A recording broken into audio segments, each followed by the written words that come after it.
They're out there, you know. They live in the shadows, in handwritten pamphlets, in dark corners of the internet. They have knowledge that's been hidden from everyone.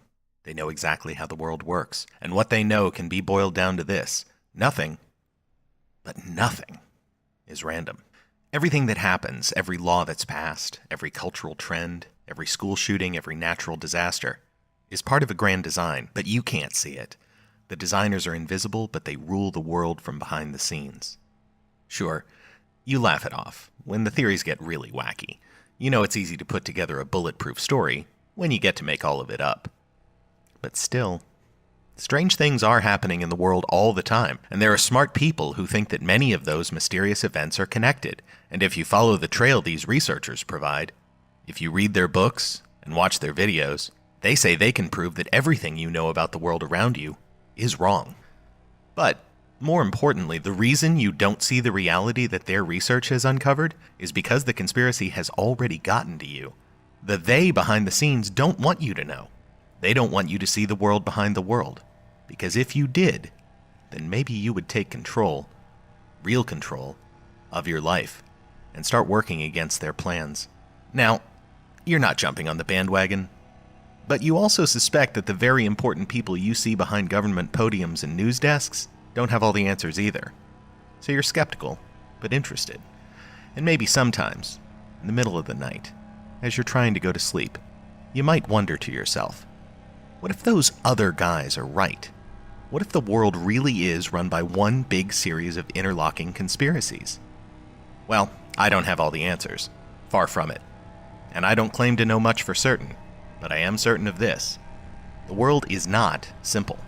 The easy explanations are often way off the mark, and the very important people who set the agenda and limn our discourse are often both completely confident and utterly wrong. But before you give up and throw in your lot with the conspiracy theorists who promise to reveal the real world of secrets, power, and deceit that rules the earth, remember this. Those people aren't just wrong. They're fucking nuts. Welcome to the Paranoid Strain.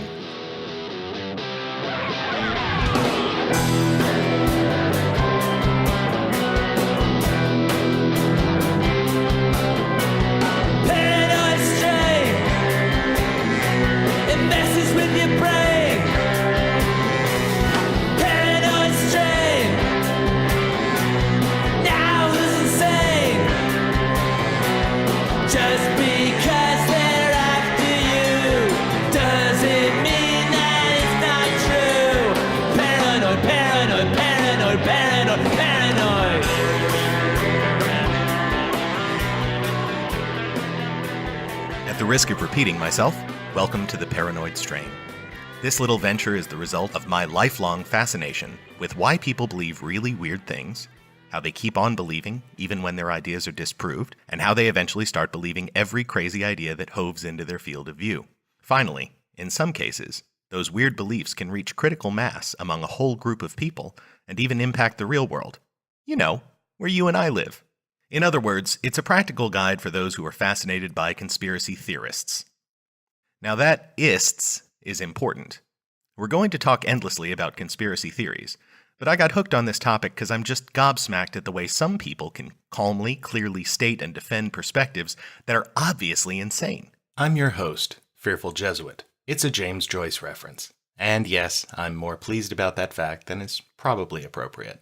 I know some internet troll on a mission will figure out my not-so-super-secret identity eventually, but I've always wanted a nom de plume, and since we're going to spend our time talking about secrets, occult knowledge, Gnostic teachings, and legendary cults, I like the idea of surrounding myself in an easily pierced veil of anonymity.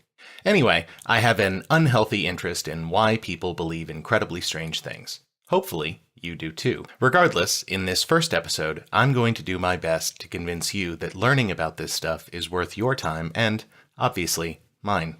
We'll start by discussing the history of conspiracy thinking, including our very own pet theories on where these ideas come from, then jump into the ways conspiracies have warped people's perceptions of major world events, including the signing of our Constitution. Next, we'll chat with our interviewee, a longtime journalist who's covered both sides of the pond. We'll head from there into our letters section, a further meditation on the traits conspiracists tend to share, and finally, our Profiles in Crazy segment, where we'll tell you more about somebody whose life's work made the world just a little more surreal.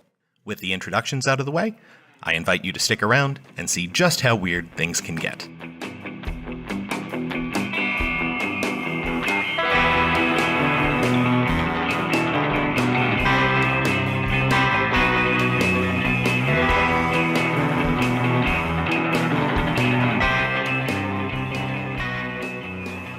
So, before we get started, we do have to discuss what this podcast is not about.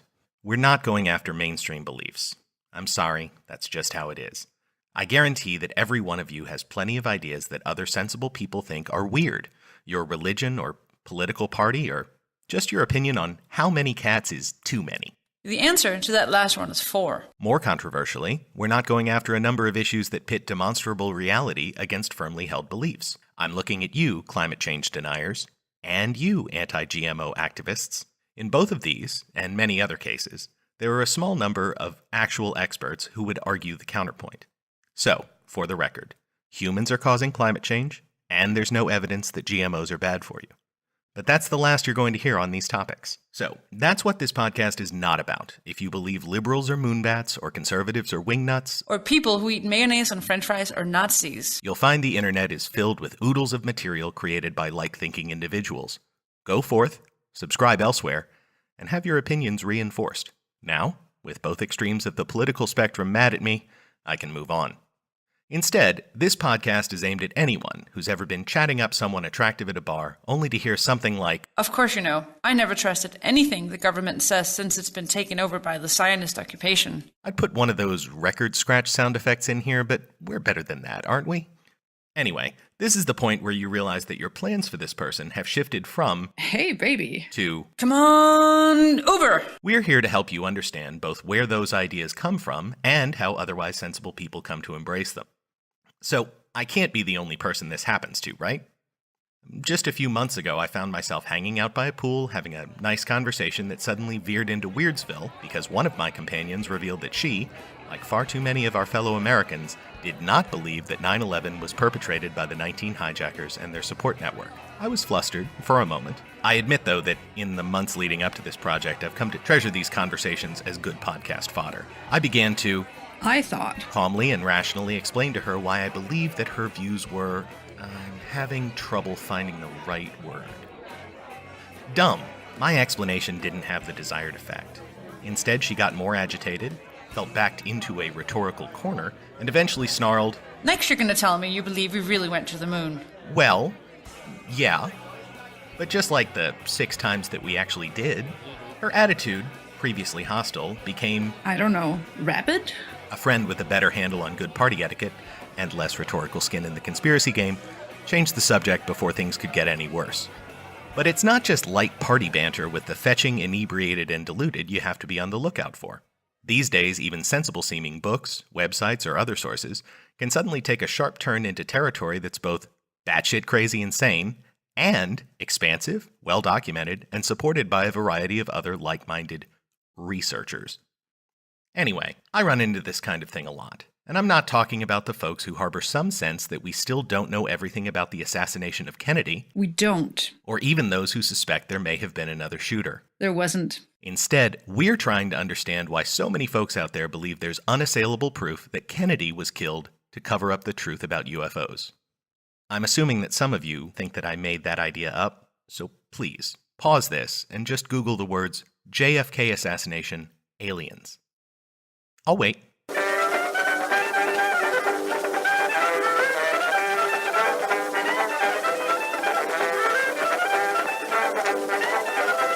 Either you just checked, or you're lazy enough to take me at my word. But either way, let's agree that a whole lot of people out there believe some truly wacky shit. So Paranoid Strain will investigate theories that aren't based on evidence, but instead on the strong conviction that however the world appears to be, it must be something else. Claims that say the world you see in front of you every day is a lie, that you should ignore that reality in favor of occult epistemologies that just feel right. And perhaps more importantly, that only those who hold the believer's worldview can see things as they truly are.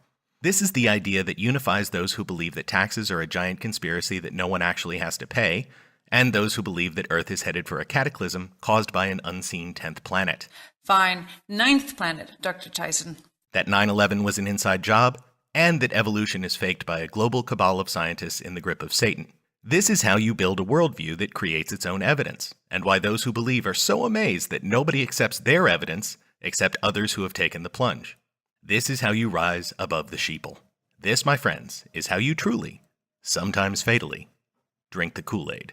By the way, we'll get to Jonestown too. The Copernican principle is the hard-won realization that Earth does not have the privileged position in the universe that we humans had once assumed. And it's a great thing to keep in mind, especially when you're considering how you personally evaluate things that happen in your youth or your middle age, etc. Humanity as a whole wants to think that we, and our planet, are absolutely central to the story of the universe. In the same way, we as individuals like to think that the world we came into as young adults was the most perfect version of culture that ever happened, and that everything since is a pale imitation. Thinking this way makes us seem more important, and our generation's time in the sun seem more significant than they might appear to less biased observers. Given that I'm naturally a kind of confident, Egotistical? guy, I've found it useful to keep this idea in mind at all times when I'm tempted to make bold pronouncements.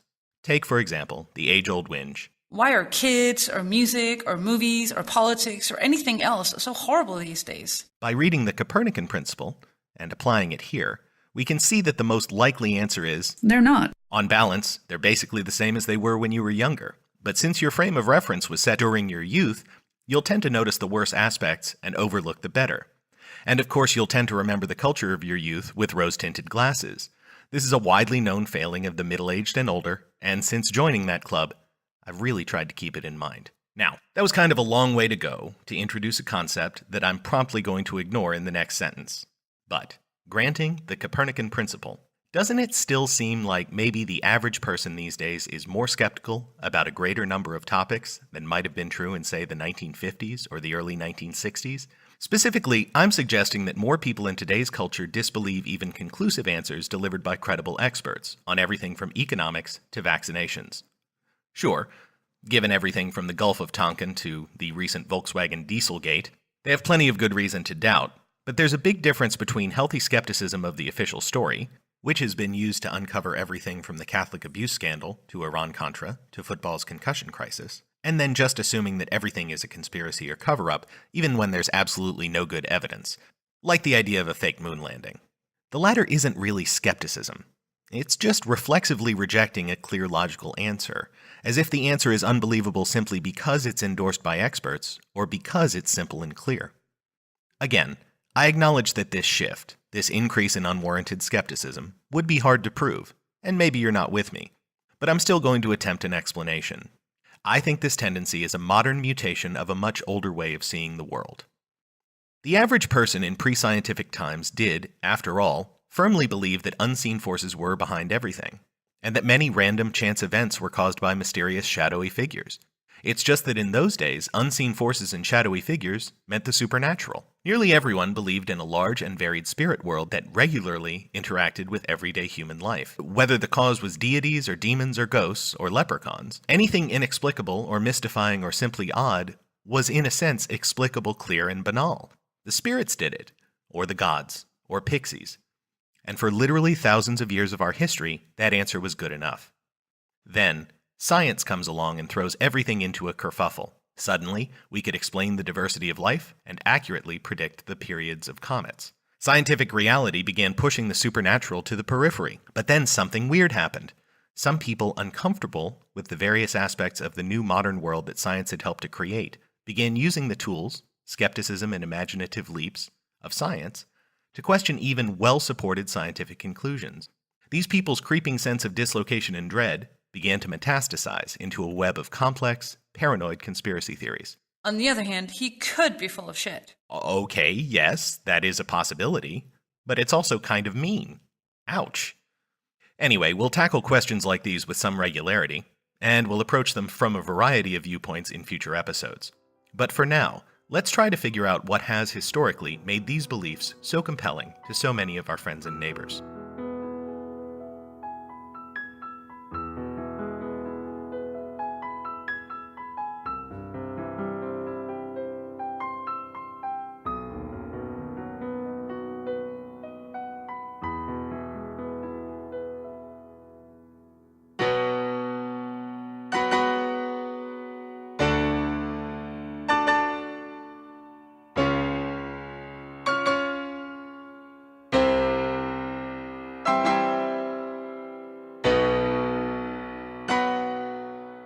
Because I'm an American, my study of this subject has focused on the conspiracies that afflict my countrymen and women.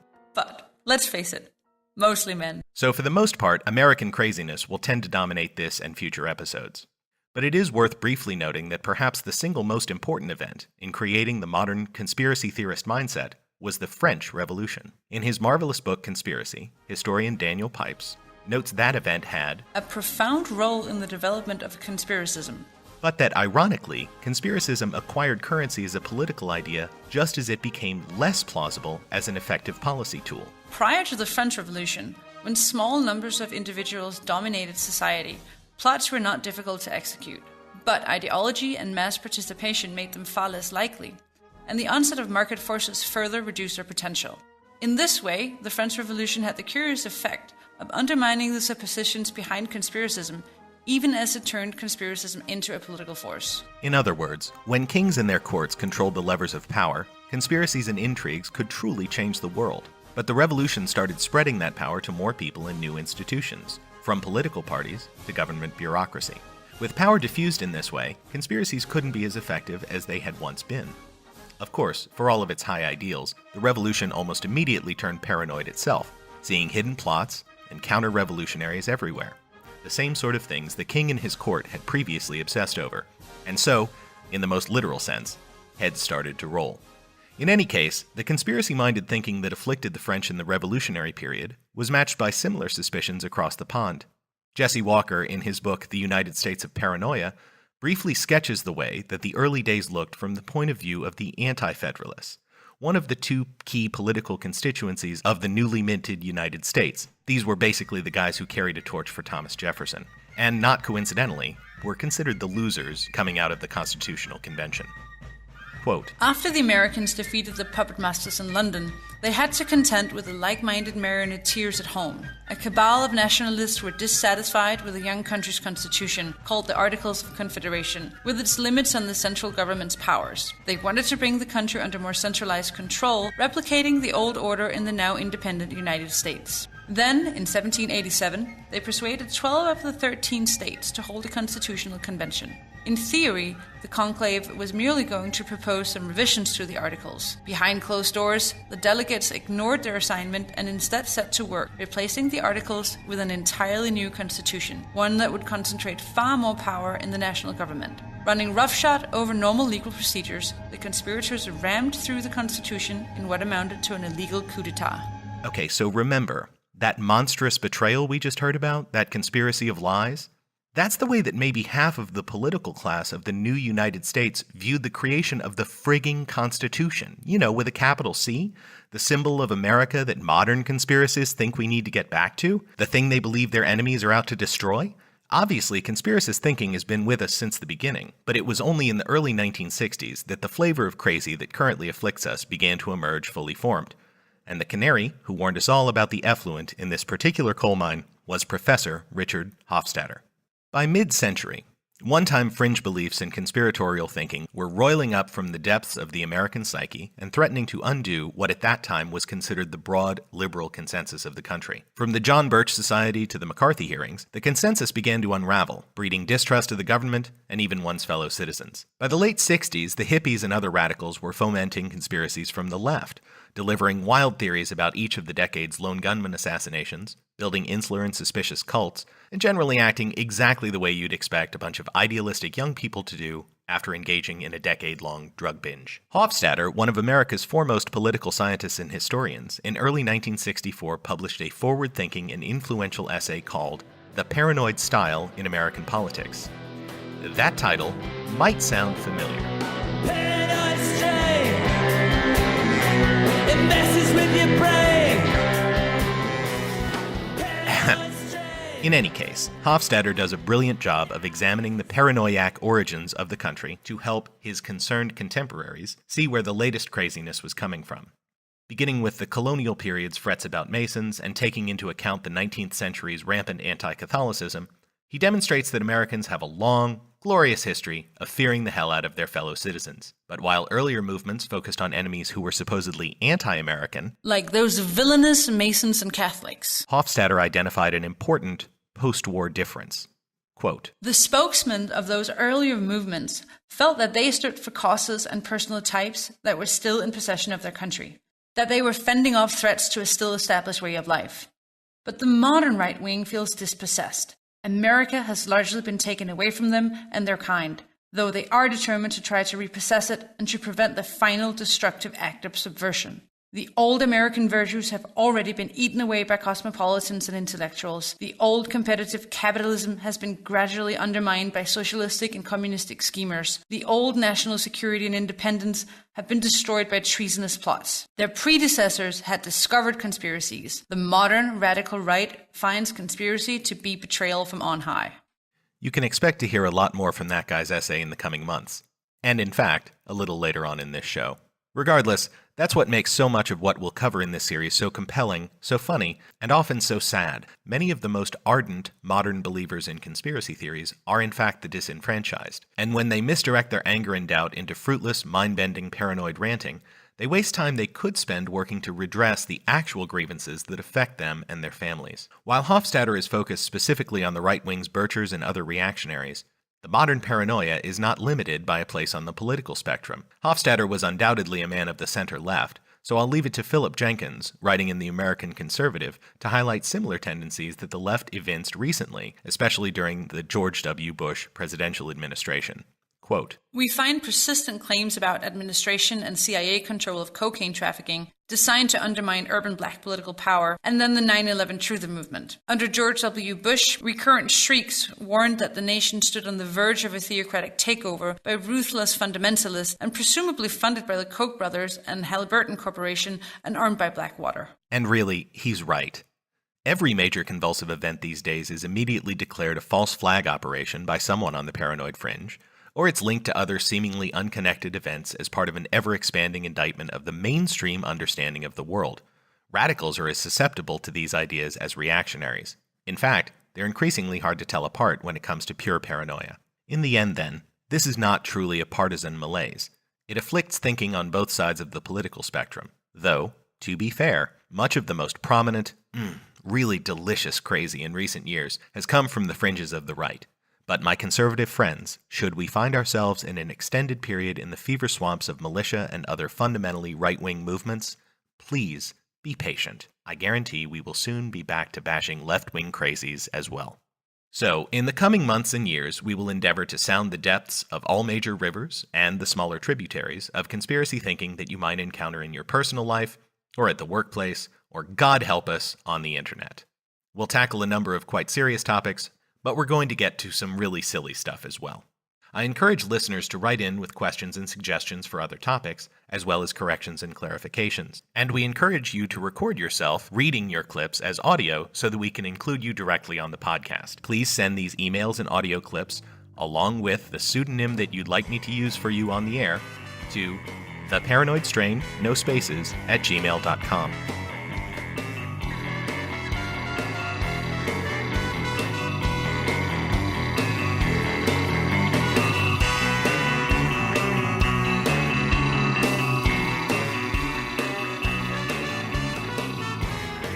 In addition to my ramblings, we will also feature a regular segment where I discuss the current topic with someone with experience or expertise in the relevant area. So without further ado, let's move on to the Paranoid Strain's first ever dialogue, featuring me and my longtime journalist friend, Lane Green. He's worked for The Economist for more than 15 years, and in the spirit of pseudonymousness that I have so recently introduced for this podcast, will hitherto be known as LG Sweet. LG, thanks for being here. Sweet. Nice to talk to you. So, I'm assuming that you have read through and brushed up on the Hofstadter essay? Indeed. And this wasn't your first time having read this, I assume? No, we actually had this one assigned in AP U.S. History in high school, I remember, and it was a pretty high-level stuff at that time because you were talking about, it's essentially meta-thinking. It's how we've thought about thinking. It's the first time we read historiography, a historian writing about how people talked and thought about things at the time as opposed to the things that were actually happening. It's the kind of thing that you get to in upper-level classes in college and graduate school, but it was a nice teaser of it in high school. Does this seem like a trenchant diagnosis of a certain way of thinking, or does it seem overblown? Do you have any feelings on it, and do they differ from when you were 17? Is it trenchant? Yes, I think it's very trenchant. I mean, I think he identified something that we can read, you and I, 53 years later, or however many years it is exactly, and see a very close analysis of exactly what we're seeing now in America. And so he nailed something on the head. Obviously, he meant to nail a long-term trend that preexisted the Republic, that went through the early Republic, the middle years, the peak of immigration around the turn of the last century, and all the way up to Eisenhower, obviously a communist agent. So with the look back, it's both a little depressing that it's been like this for so long, and a little bit weirdly reassuring that apparently nothing is new under the sun. And I can alternate between feeling better about the fact that we've always been this way and kind of in disbelief that we've always been this way. So I did want to ask you, as a reporter, have you ever run into this sort of paranoia? Like, has this actually happened to you? About the only time that I ever really did was when I covered the 2008 election, and I went to Minnesota for the Republican convention that year. It was in St. Paul, and it was the libertarian wing of the party, the party that gravitated to Ron Paul, and this attracted people like Jesse Ventura, whom I had a fun little chat with in a hallway, and he turned out to get a little weird after his period of being a pretty okay governor of Minnesota. Jesse Ventura is one of my favorite paranoiacs, actually. And he wasn't at that time, so something made him get more paranoid. That might be one for a later episode, but what makes people go from just a little unorthodox to full-on paranoid? Anyway, I chatted with Jesse, and I chatted with some of these other folks, and I had a short one with Ron Paul, and then I was just at an event, a Ron Paul event outside, when I was told that the Council on Foreign Relations was one of the tools of the conspiracy, obviously, and I'd just become a member of the Council on Foreign Relations. So I thought, well, hot dog, this means I'm about to be able to be initiated in the conspiracy. As it happens, I was only what we call a term member, a 5-year sort of junior member, and so I wasn't quite in full conspiracy mode yet. They still haven't told me their innermost secrets. I hope maybe if I get a full membership one day, I'll get the real stuff. So they didn't start the process of turning you into a reptilian alien or anything? No, not yet. The role of the press really is interesting because there's a closed loop of thinking that means that if I'm not reading what I think to be true in the press, then clearly the press are in on it too. They've been bought or silenced or whatever. The key concept is the lack of falsifiability. Nothing would prove them wrong because it's an article of faith. Anything that doesn't confirm must have been co-opted by the conspiracy. And so that's what makes it closed. That's what makes it impossible to talk to some people. Do you feel like there are any other differences to the style or type of paranoia you run into in Europe as opposed to the U.S.? Yeah, that's one of the questions I had after reading the Hofstadter essay, because he didn't really even bother getting comparative with it. And I'm a comparative government guy. I did European and American politics. So when I don't see comparisons happening and people talk about America as if it dropped down out of the sky, I always get a little frustrated by that. It does seem a bigger feature of American discourse, but it rides on tendencies that are probably universal in the human mind to see sort of hidden agents where they're not there, something that people like Michael Shermer have written about really well for the popular audience, and people have written lots of psychological articles about. So it's, this clearly rides on universal beliefs. So what is American about it? Well, it just seems to have more deeper roots in America. And you could hypothesize about why. It could be it's a bigger country where more people are far away from the centers of power in New York and Washington, and therefore, they're just a little less sort of civilized by proximity to the circles of power they ascribe these magical powers to. Spending some time in Washington would disabuse you of the notion that a conspiracy was possible pretty quick.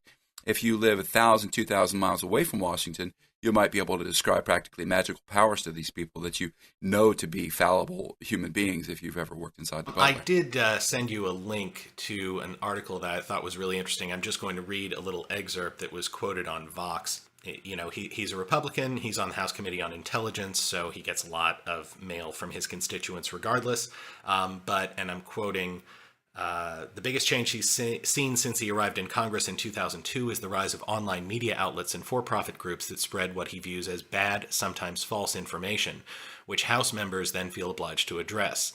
Then quoting him directly, I used to spend 90% of my constituent response time on people who call, email, or send a letter such as, I really like this bill HR 123, and they really believe in it because they heard about it through one of the groups that they belong to. 10% were about chemtrails from airplanes or poisoning me or every other conspiracy theory that's out there, and that is essentially flipped on its head. The overwhelming majority of his constituent mail is now about the far-out ideas, and he thinks that it's because of this sort of partisan media environment. And obviously this affects both sides of the spectrum. So I'm just wondering, is there an equivalent of the sort of grassroots publications that go for the crazier aspects of partisan thinking or like veer into the conspiracy theorists that bubble up into the mainstream in Europe? Well, there are definitely conspiracy theorists in Europe. I know of, a French 9/11 truther conspiracy theorist, but it just doesn't have any space in the public imagination. Reporters don't report on crazy conspiracies. Something like the birther controversy, which was just totally ridiculous from day one, has nonetheless, just eaten up, I don't know how many hours of print reporter and other kind of reporters' time and broadcast and so forth in the States, and it just has no space in the public arena here.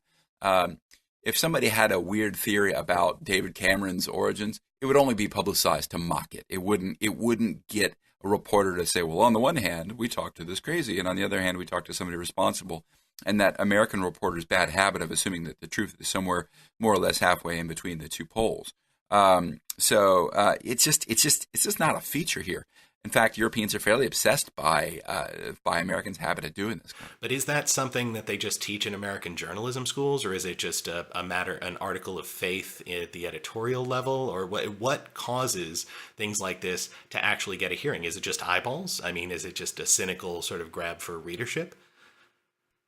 I think it's more the tradition of European journalism being one of crusading rather than being one of, just the facts, ma'am. Get this side, get the other side. If you think 100 years ago, you had Zola and the Dreyfus Affair, sort of j'accuse on page one. That gives you a flavor of how Europeans think the press can and even should be used. The press in Britain is incredibly partisan, as you mentioned just a minute ago. Most people know that, you could take a France, you take a Germany, every paper is more or less well known for its political line. And you have a few sort of basic arbiters of the middle, but even they are suspected of having a line. So, the BBC is a little bit to the soft left, for example. But there's just less crazy in the papers, and there's somewhere in the loop of what readers demand and what journalists give them. I suspect that it's more from the demand in the States that ordinary people are just that extra little bit willingness to believe some of this crazy stuff. And it just either it doesn't get demanded or it just doesn't get covered seriously. So you see pockets of it, and certainly countries like Hungary have gone a very populist route recently, and so it's not completely absent from Europe. So I don't want to do some sort of Europe is great, America is Neanderthal kind of thing. Certainly there's elements of it here.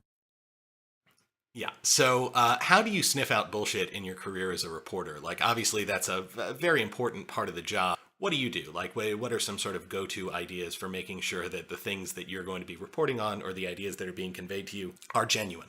There are two basic gates that cut probably about 98% of potential fakery down at the first couple of hurdles. One is that you look at self-interest. If somebody's telling you something that they're obviously very interested in having you believe because they own a company or because they work for someone who does, your skeptical, gate should go up very high, obviously, at that point. And you just approach them in a sort of slightly adversarial, which is not to say hostile, but adversarial way. So you don't take anything they say as gospel first. And second is just obvious, the plausibility bullshit detector that you would use if anybody told you any amazing story. I've been contacted by people just randomly writing me online and saying, boy, do I have a story for you.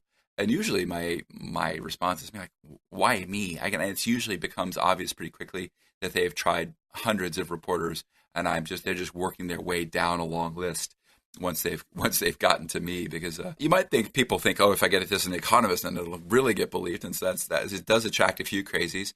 And every once in a while, I spend some time investigating some of these, and I always regret having done so, because I always just end up going exactly where I started, which is this sounded like bullshit when I started, but the person just sounds sane enough, and they seem to have just enough command of detail that I then spend a couple afternoons, reading their emails and the stuff they send me. And finally, I end up wishing I hadn't, and then I have to cut them off. And so I think I'm probably nicer than most reporters in entertaining some of this stuff, because you never know. You never know where the big whistleblower scoop is going to land in your lap and get you that Pulitzer Prize. If you just said no to everything that sounded implausible, you'd have missed some great stories. But so far, the great scoop has never just come and landed in my lap. I got passed a grubby printout of an email about a guy's theory of the Lindenberg baby kidnapping. It literally was a printout of a Hotmail. That is a breaking exclusive. Yeah, exactly. Recently, as my New Year's resolution, I just tacked up a little Post-it note that just said no was an okay answer. What topics do you want to hear us tackle? Well, the financial ones are interesting. I'm interested in why are people so interested in thinking bankers, Jews, whoever, financial elites are behind conspiracies. Because they don't understand the value of banking. What do bankers do? They just seem to sit on your money as the ultimate middleman. And so they're a great empty vessel for the pouring of a lot of weirdness, because people don't understand where bankers do add value. And so I'd like to see you engage some of the more articulate proponents of some of the somewhat more plausible theories, like, banking, modern fiat money is a conspiracy, and we should go back to the gold standard because it can't be faked kind of folks. You might actually, find yourself in an interesting discussion. I'd like to see where it lands. Okay, so that's about it. Thank you very much for joining us, LG Sweet, also known as Lane Green. All right, it's been a pleasure. Thank you. My baby left me. She got so annoyed. She took the midnight train, headed for Detroit. Well, I couldn't stand the pain. I went and saw my Uncle Floyd. He told me that the government has got to be destroyed. Paranoid, paranoid, paranoid, paranoid, paranoid strain.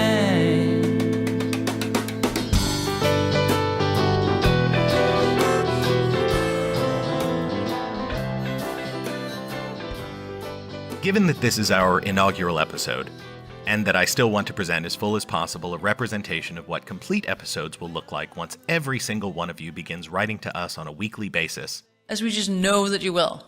I reserve the right to make up letters in the absence of real listener email. Feel free to complain. Just do so via email, maybe with an audio clip attached, to theparanoidstrain@gmail.com. While you're at it, throw in a question or an observation or two. See what I did there? Anyway, let's get to today's first email from a completely non-made-up listener that I'm calling Hesitant Benedictine. Dear Fearful Jesuit, I'm so enjoying this, the first episode of your podcast, and look forward to listening to the 100th. Anywho, you mentioned a bit earlier that there were other turgid metaphors and ideas you were going to employ to try to get at the heart of why conspiracist thinking has and continues to be such a major part of so many people's lives. Would you please offer another? And how can we try to distinguish conspiracy theories from genuine, well-thought-out arguments when we encounter them in our daily lives? Also, you sound like an incredible dad. Well, Benedictine, I'm blushing, handsomely. And to try to address your request, let me offer up this other set of observations culled from one of the conspiracy tomes that now threaten to take over my bookcase. Here again, I'm turning back to Professor Daniel Pipes. It's worth noting that his work and opinions on global politics, and especially on modern Islam, the Jewish-Palestinian issue, and the war on terror, are highly controversial, and they're not something that we're in any way endorsing. Still, I can't recommend his 1997 book Conspiracy highly enough. It's an incredible primer for folks who are interested in this topic, and in the people who think this way. Professor Pipes does a great job of defining conspiracy theorists, and of hazarding some thoughts about what makes them tick. For example, he classifies anyone who believes in any single conspiracy theory as a conspiracy theorist, using the rationale that the leaps necessary to embrace one theory will eventually tend to extend to an embrace of a fully paranoid worldview. He also notes that, instead of attracting the ignorant or uneducated, these plots are often the focus of those with a highly logical frame of mind. Quote, If anything, these imaginary plots tend to be more rigorously logical and have fewer loose ends than does real life. Like alchemy and astrology, conspiracism offers an intellectual inquiry that has many facts right, but goes wrong by locating causal relationships where none exist. It is the secret vice of the rational mind. He also lays out some basics that can help us identify and question conspiracy thinking, whether it's others or our own. Starting with common sense. He notes this is one of our most valuable weapons. Conspiracies tend to take simple, clear explanations and add unnecessary, unlikely claims. In the case of the JFK assassination, instead of Lee Oswald, we have a conspiracy involving a cast of thousands, and then we add still more, who are there to rub out any among those initial thousands who can't keep his or her mouth shut. History is also a great protection against conspiracist thinking, if only because studying the past makes it clear how unlikely most conspiracies are to succeed. He quotes Karl Popper, the distinguished philosopher and historian of science. Quote, I assert that conspiracies are very rarely successful. The results achieved differ widely, as a rule, from the results aimed at. Pipes notes that conspiracists tend to prefer obscure sources and ideas whenever they're available, and they rely on inconsistencies, or forgeries, as true and accurate. But then they also want to keep their own sources secret and therefore uncheckable, and they tend to believe that evidence that debunks or otherwise opposes their ideas is, ipso facto, evidence for the conspiracy. Basically, you have proof that disagrees with me, then you're in on the conspiracy yourself. Perhaps the most trenchant of his observations is this. Conspiracy theorists tend not to acknowledge that time is passing. If the Illuminati were once a small, quickly squashed, relatively unimportant, Bavarian conspiracist secret society, they live on forever, with their goals, power, and ideas intact and unchanged. He quotes the great and unfortunately recently deceased Italian author and semioticist Umberto Eco. Quote, the Rosicrucians were everywhere, aided by the fact that they didn't exist.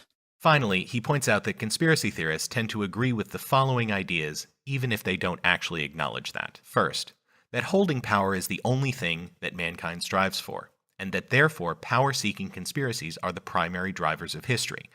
So that means every other motive, charity, patriotism, love, etc., is a distraction, and so are major social movements, political alliances, historical grievances, resource struggles. Throw them all out. Second, there's the idea that whoever benefits from a given change must be the driving force behind that change. For a recent example, Halliburton benefited from the invasion of Iraq, so they must have been the primary driving force behind the invasion. Ignoring decades of policy papers and arguments for just such a course. Finally, they tend to see life as a staged reality. Seeming gains are losses, losses are in fact gains. Victims cause their own suffering, while perpetrators are innocent. For example, some lunatics blame the Jews for fomenting the Holocaust, as if they did so in order to blame the Nazis and drive public sentiment in their own favor. These are some of the most obvious examples of this tendency, and of course, these people are titanic assholes. So, with our imaginary reader's curiosity satisfied, let's turn to our final, regularly scheduled section.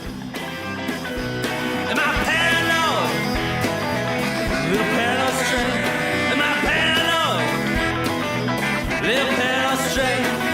Just because they're after you. In each episode, I will endeavor to highlight the contributions of a particularly paranoid individual to the proud history of craziness. In this, our inaugural episode, I turn to Robert H. Welch, scourge of the barely existent American communist conspiracy.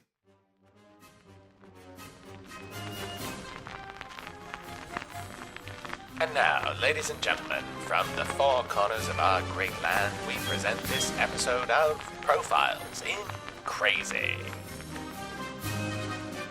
A part of that plan, of course, is to induce the gradual surrender of American sovereignty, piece by piece and step by step, to various international organizations, of which the United Nations is the outstanding but far from the only example. Bobby Dubs, as surely no one ever called him, was an incredibly successful candy executive. He was, according to Wikipedia, the guy who came up with the concept of sticking a stick into warm caramel and cutting it into a sucker, and then sold that concept to blocks. While my daughter and her orthodontist owe Mr. Welch a debt of gratitude, it's his post-candy career that attracts our scrutiny here. By the late 50s, Welch had retired and put all of his considerable energy into the grand post-war cause of commie fighting. But while the rest of the country just engaged in run-of-the-mill, lightly paranoid red-baiting, Mr. Welch went much further, founding a group that became shorthand for political paranoia over the next 30 years or so, the John Birch Society. We'll be talking about these folks a lot because they're incredibly entertaining on their own, and they're also involved in a whole bunch of interesting stories. But the basic outline is that Welch found some other folks who felt that even Joseph Tail Gunner Joe McCarthy wasn't aggressive enough in fighting the communist menace to these United States. He formed the group in 1958, naming it after a man who was killed by the Chinese just after World War II, in Welch's argument, the first casualty of the dawning Cold War.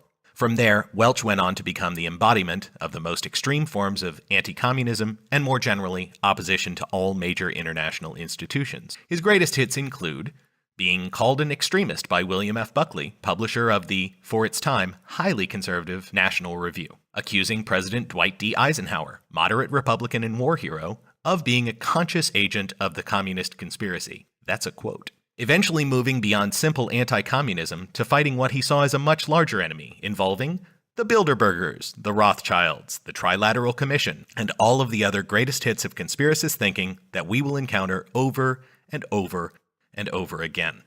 In essence, Welch always believed that he and his group stood at the center of a vital moment of history. They were always in crisis, always warning of an immediate, irreversible, unprecedented threat of world historical significance that, left unchecked, would potentially destroy the American way of life. In this way, he was a pretty good avatar for the type of thinking that all of our subjects will embody. It's worth noting that in Hofstadter's essay, he was speaking specifically of Welch when he wrote, "The paranoid spokesman sees the fate of conspiracy in apocalyptic terms. He traffics in the birth and death of whole worlds, whole political orders, whole systems of human values. He is always manning the barricades of civilization. He constantly lives at a turning point. Like religious millennialists, he expresses the anxiety of those who are living through the last days, and he is sometimes disposed to set a date for the apocalypse." Quote, "Time is running out," said Welch in 1951. "Evidence is piling up on many sides and from many sources that October 1952 is a fatal month when Stalin will attack." The Birchers hit a real high point in terms of stature and influence in the 1960s. After all, not every group gets its own Bob Dylan song. Well, I was feeling low down and blue. I didn't know what in the world I was gonna do. Them communists, they were coming around. They were in the air. They were all over the ground. They wouldn't give me no peace.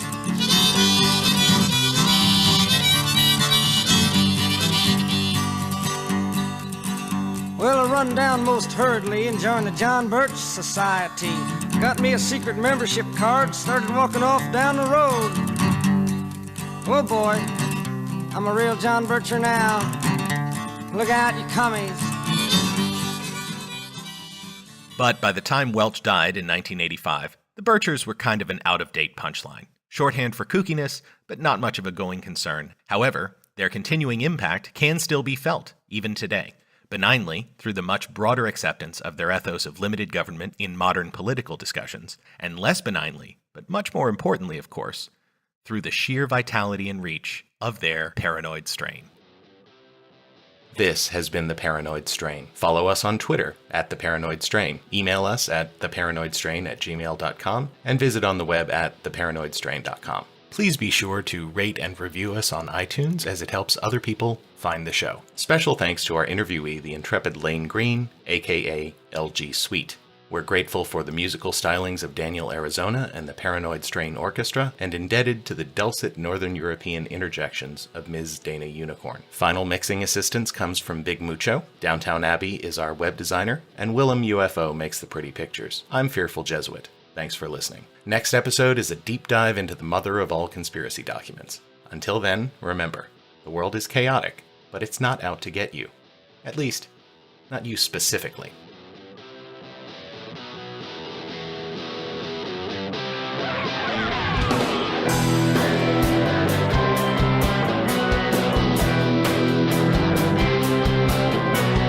Paranoid strain, it messes with your brain.